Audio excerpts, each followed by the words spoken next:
ìdánilẹ́kọ̀ọ́ fún àwọn èèyàn tuntun tó ṣẹ̀ṣẹ̀ fẹ́ join My Daily Choice. Ẹ ti pẹ́ pẹ̀lú company yìí, kí ni nǹkan tẹ́ ní láti sọ fún wa nípa My Daily Choice pàápàá jùlọ FFS product tuntun tó ṣẹ̀ṣẹ̀ gbé jáde?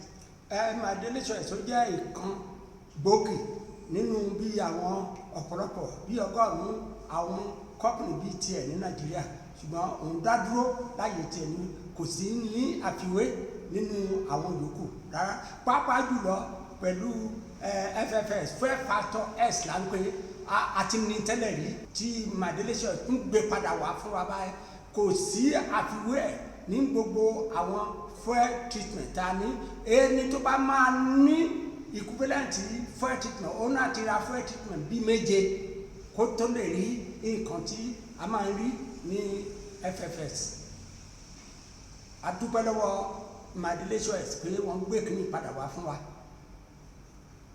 Ẹ ṣé sà. Ẹ ṣeun gan. Lahiya. Menene ka sani batun FFX? Abba, FFX is the best product, the Nasani. The Zama member FFX just recently, Naganiwe, Abongaze Kankudi, the Yawa, Umuti ya taking shit serious. Wone kone arka wakana yi nkaya pani the FFS nakasam kudi achiki. Na jindadi na zama member yao. Nagode. Umundum, ihe akwụkwọ ka na-akpọ Fuel Factor X. Ihe a na-arụ ọrụ na moto, ọ na-arụ ọrụ na ọgbatumtum, ọ na-arụ ọrụ na generator eji akpọ ọkụ, ọ na-arụ ọrụ na gas eji esi nri.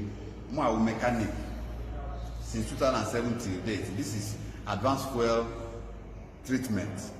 Ịgbanye ya na moto gị, it is sure of your engine. It prolongs the life of your engine. It cleans your engine. Okay, n'ime engine gị mebi puku ebe a na-agba mmanụ na engine ịhụ na ime engine ga-adị ọcha. Ọ ga-eme anwụrụ ọkụ a ga-ana na moto gị sef ị ga na-esi ebu fuel. Ebutere m ihe a na moto gba from Lagos to Benin, gbawa half tank, gbachakwa agakwa Abia State, batakwa Lagos, gbakwa half tank. Oge ntị ihe a na moto gbakwa half tank from Asaba to Lagos. Ihe a bụ ihe ugbu a mmanụ na-agala ọnụ iti ihe a na moto ga-ede shop your moto. Engine now abụghị 1 naira. For na alone engine ya wụ almost 4.5 million. Corolla engine ya 1.something million. Engine ekukwa ihe a bụ ọ bụ ndọta webatara ihe a from America and ọ na-arụ ọrụ Fuel Factor X.